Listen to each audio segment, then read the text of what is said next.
Hello, I'm Kendra again, and welcome to my jungle. I'm going to teach you how to make a plant hanger from one of our DIY kits. Pardon me, this is going to be one take because I don't edit videos.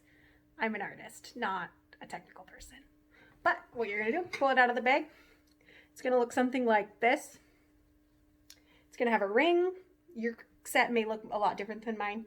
We just mix it up depending on the class that you're taking. So we're going to just untie these strings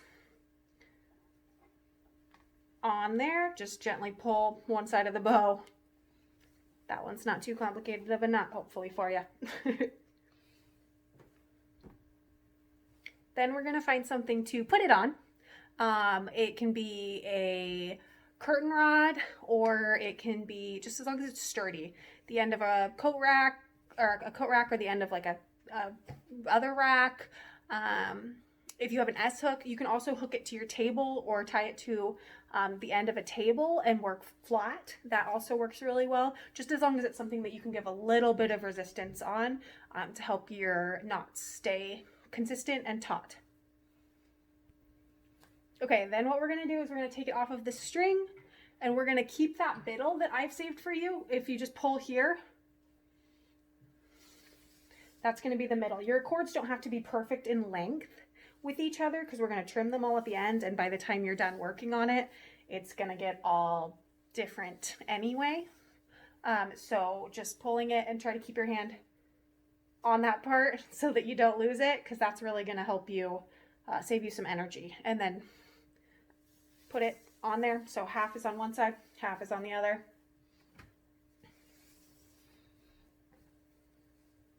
Yay.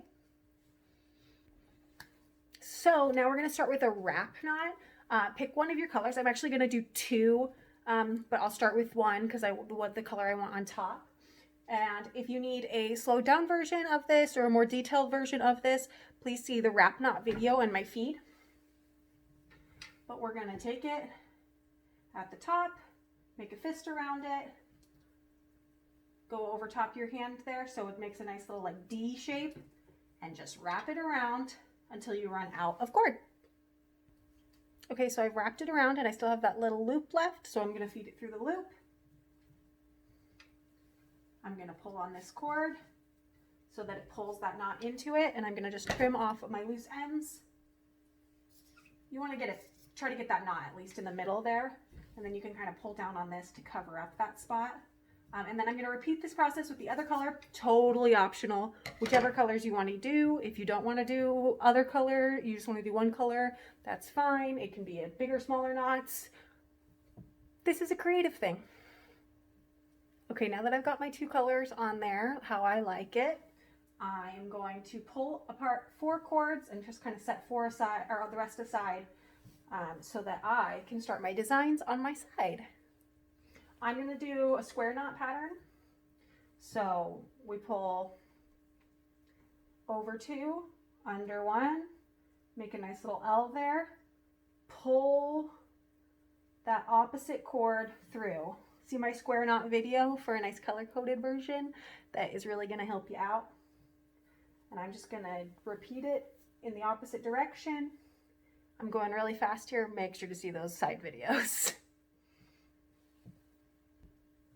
I'm going to do my signature alternating pattern for these, where I pull the outside cords to the inside and I work down that way, because this just doing square knots will eat up your cord a little bit. There's no problem with that, but I can just make as long of a plant hanger with as little waste as I can doing it this way, but it's completely a preference. You're going to cut some off at the end no matter what. And make sure to see some other variations of stuff you can do on my other video of square knot variations. I've got one side just about done here now, as I jump forward in time, and feel free to pause wherever you need to catch up and get ready for the next step. But I am going to do the same thing, and I'm going to line it up with another 4 set, where I'm just going to pull 4 cords that look like nice from the top, and I'm going to just make sure my first square knot is on that, line it up with this one, and then do the bottom to get it set in place. Now they're at the same height. And keep in mind, you have creative freedom here of what to do in this middle section. Typically, I keep all 4 sides the same, but you don't have to. You could try something different on each one. You can do something very solid and start at the top and just do square knots down and make a shorter plant hanger. Really, it's up to you on what you want to do with your plant hanger. If you want some inspiration as well, you're totally welcome to go through my Instagram feed. Our Instagram feed is at Homegrown Maker Co. And you can see some of the different ways that I layer things and different ways that the plant hanger sides are made for some ideas. Right now I'm going to show you, because now I've got all 4 designed, and I'm actually I want this design to be in the middle, so I'm going to put one more square knot down low and get them all leveled off.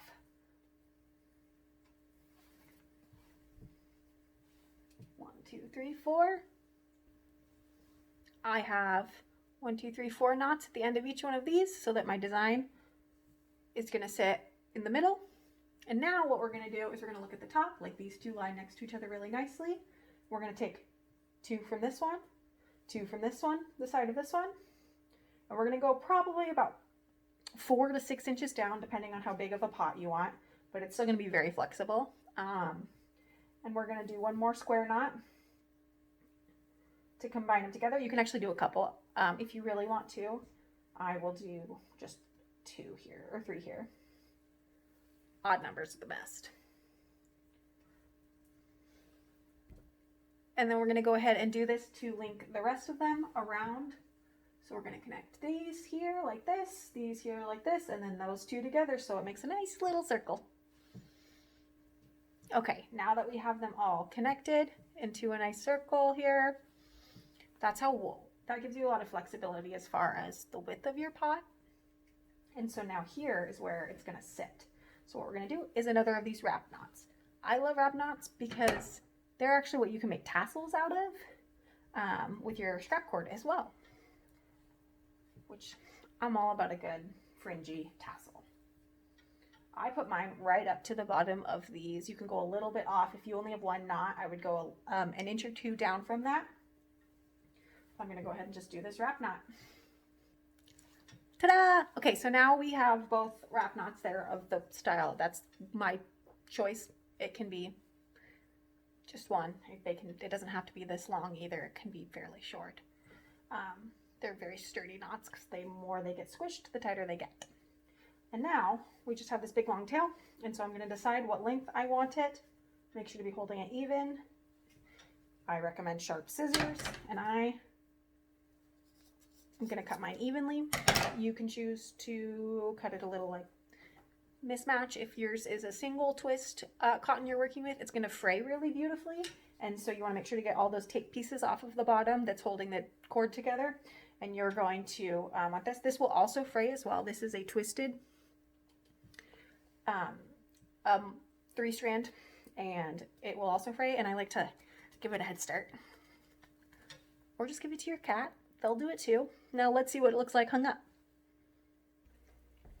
Okay, so I have it hung up. I'm going to show you a little bit of some tips as far as putting a pot in it. That's going to help you, especially if you have something viney. This has lots of flexibility on the different sizes of pots it can hold because of how this base knot is done.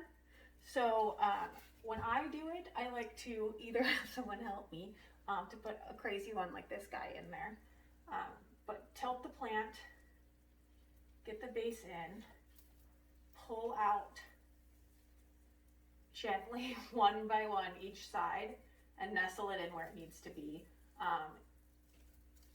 It is potentially a little rough on the plant. If you go to, just go slow. Go slow. Okay. Now you got a plant hanging. I'll get you some close-ups.